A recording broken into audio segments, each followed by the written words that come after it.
Halo, Assalamualaikum warahmatullahi wabarakatuh. Saya Ardia Zani dengan NIM 2892005045. Saya dari semester 5 dari Prodi Manajemen. Di sini saya akan menjelaskan tentang analisa keuangan, analisa ekuitas dalam mata kuliah analisa laporan keuangan yang diampu oleh dosen Ibu Iva Masrifa SEMM.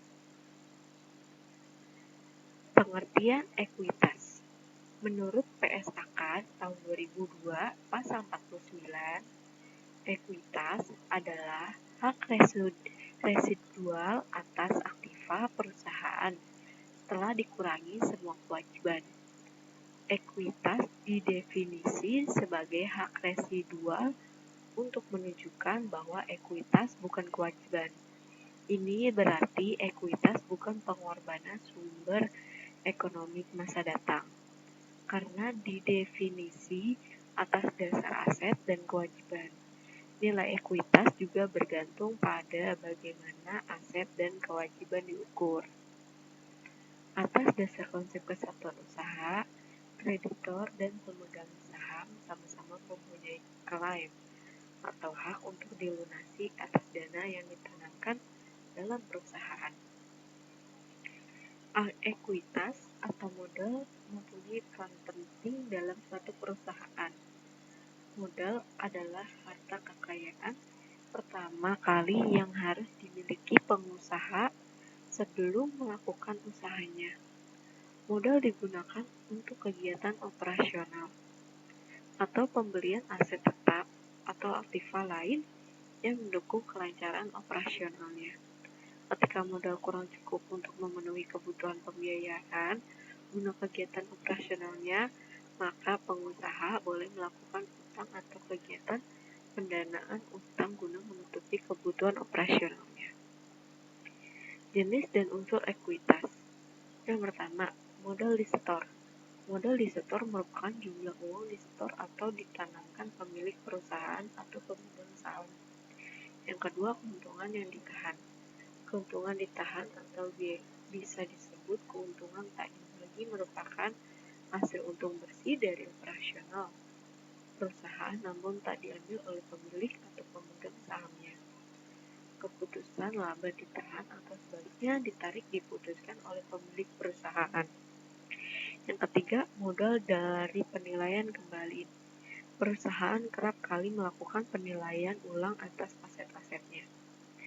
Apabila kemudian dalam penilaian ditemukan penyesuaian, maka akan mengubah neraca perusahaan. Yang keempat, modal hibah atau sumbangan. Apa itu ekuitas? Yaitu semua harta yang bertambah setelah dikurangi kewajiban. Itu sebabnya penambahan aset dari hibah atau sumbangan akan meningkatkan ekuitas perusahaan. Modal hibah atau sumbangan ekuitas adalah ketika perusahaan mencatatkan penambahan aset baru tanpa melakukan pengeluaran atau belanja modal. Valuasi ekuitas berbasis laba. Valuasi perusahaan merupakan tujuan penting bagi banyak pengguna laporan keuangan, karena estimasi nilai yang dapat diandalkan dapat digunakan untuk membuat keputusan. Deskripsi penilaian ekuitas perusahaan tradisional dilakukan berdasarkan metode diskonto arus kas atau discounted cash flow DCF. Berdasarkan metode ini, nilai ekuitas perusahaan dihitung berdasarkan ramalan arus kas yang tersedia bagi investor ekuitas. Ramalan ini lalu didiskonto menggunakan biaya modal perusahaan. Hubungan antara harga saham dengan data akuntansi. Sangat penting profitabilitas masa depan dalam menilai perusahaan, yaitu dapat dengan menggunakan estimasi laba bersih dan nilai buku masa depan. Estimasi yang akurat atas ukuran ini hanya dapat dilakukan setelah mempertimbangkan kualitas dan daya tahan laba serta kekuatan laba perusahaan.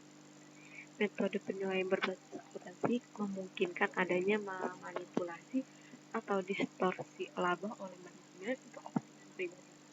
Oleh karena itu, potensi manipulasi data akuntansi bisa atau tidak mempengaruhi peramalan nilai perusahaan. berbagai valuasi dasar, dua pengukuran penilaian yang sering digunakan adalah rasio harga tetap nilai buku atau price to book dan rasio harga tetap plus laba atau price to earning. Melalui perbandingan rasio berdasar ini dengan angka implisit pada harga pasar saham terkini, kita dapat mengevaluasi nilai investasi suatu perusahaan milik publik. Untuk perusahaan yang tidak diperdagangkan secara aktif, rasio dasar ini dapat digunakan sebagai alat untuk mengestimasi nilai ekuitas. Peramalan laba. Bagian utama analisis laporan keuangan adalah penilaian. Adalah peramalan laba dari perspektif analisis. Evaluasi tingkat laba sangat terkait dengan ramalan laba. Hal ini disebabkan ramalan laba yang relevan melibatkan analisa komponen laba dan penilaian mereka di masa depan. Peramalan laba mengikuti analisis komponen laba dan melibatkan pembuatan estimasi laba masa depan. Mekanisme peramalan laba. Peramalan mengharuskan kita untuk menggunakan seluruh informasi yang tersedia secara efektif, termasuk laba periode sebelumnya. Peramalan juga mendapatkan manfaat dari pemisahan atau disaggregation. Pemisahan melibatkan pengguna laba berdasarkan ini produk atau segmen dan terutama berguna jika segmen tersebut memiliki perbedaan risiko, profitabilitas, atau pertumbuhan. Sekian penjelasan dari saya. Apabila ada kesalahan mohon dimaafkan. Wabillahi taufiq wal hidayah. Wassalamualaikum warahmatullahi wabarakatuh.